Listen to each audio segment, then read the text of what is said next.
भैया हिंदुस्तान में ऐसी हज़ारों डिश है जिसका आपने कभी नाम भी नहीं सुना होगा, लेकिन ऐसी एक डिश मैं आपके सामने लेके आ रहा हूँ।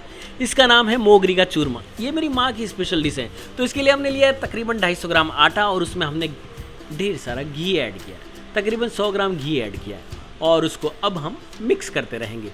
इसको आप मिक्स करेंगे और हमने जो शुरुआत में पानी दिखाया था ना, वो गर्म पानी हमें करना है इसमें मिलाने के लिए।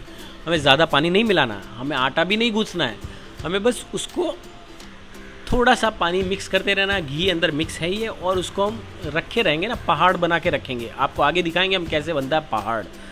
तो ये पहाड़ जो इसको आप हाथ से ऐसे मसलते रहिए, मसलते रहिए, मसलते रहिए। अंदर से बहुत ही अच्छा हो जाएगा आपका आटा, उसमें घी अच्छे से गुज जाएगा, घी अच्छे से मिल जाएगा उसके एक एक दाने में, फिर आपको आएगा मज़ा। ये बन गया पहाड़। तो ये मेरी माता जी बना रही हैं अभी, उनकी ये स्पेशल रेसिपी है, इसलिए मैं आपके लिए लेके आया हूँ।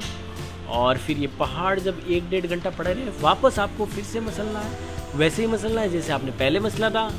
कोई मसला ही नहीं है। अगर कोई मसला है तो आपका मोगरी का चूरमा बन नहीं सकता, और अगर आप सूरमा हैं तो इसी तरह से मसल मसल के इसका चूरमा बनाइए। तो हमने ये एक लिए छाननी और उसमें ये डाला है और उसको छान लेंगे। और छानने के बाद ये जो दाने निकल रहे हैं ना, ये एकदम सूजी के से दाने रहेंगे, लेकिन सूजी नहीं रहेगी। ये तो बड़ी बात है दामों की रेसिपी में, जो दिखता है वो दिखता नहीं और जो दिखता नहीं है वो दिखता है, मतलब अब आप समझ ही गए होंगे। तो ये हमने इसकी मोगरी तैयार कर ली, इस प्रोसेस को मोगरी बोलते हैं। और इधर हमारी पत्नी गुड़ कूट रही है, और कुछ नहीं, गुड़ ही कूट रही है। और हमने तकरीबन इसमें 200 ग्राम गुड़ लिया और उसमें पानी डाल के उसको भिगो के रख लेंगे। दूसरी तरफ हमने जो मोगरी बनाई है उसको हमें सेकना है, थोड़ा सा घी डाल के सेकना है, क्योंकि घी ऑलरेडी बहुत है। तो अब हम इसको सेकेंगे। कब तक सेकेंगे?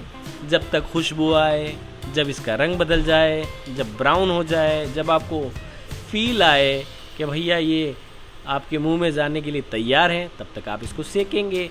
खुशबू आए, जब बच्चे दौड़ के आए कि मम्मी क्या बन रहा है, पापा क्या बन रहा है, तब तक आप इसको सेकेंगे और सेकते रहेंगे।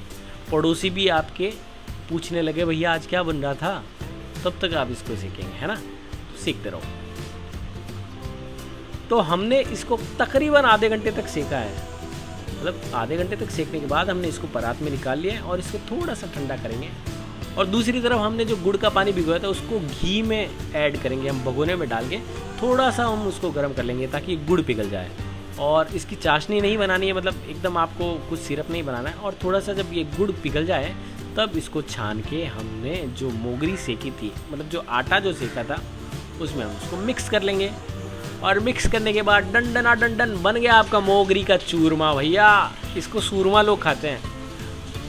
तो अब इसमें हम ढेर सारा ड्राई फ्रूट ऐड कर लेंगे, काजू, किशमिश, बादाम, जो आपके पास हो ऐड कीजिए और मज़े लीजिए। दामू की रेसिपी में सिर्फ मज़े ही मज़े हैं बॉस। तो आप इसको सब्सक्राइब कीजिए, अपने पड़ोसी से सब्सक्राइब करवाइए, जो मिले उनके मोबाइल हाथ में लेके उसके यूट्यूब पे दामू की रसोई टाइप कीजिए और उसको लाल बटन दबा दीजिए और घंटा भी दबाइए, ताकि आपको ऐसी अच्छी अच्छी रेसिपी मिल सके। तो ये था मोगरी का चूरमा। आप सब सुरमा खाए और खिलाएं। नमस्कार, दामू की रसोई के साथ बने रहिए।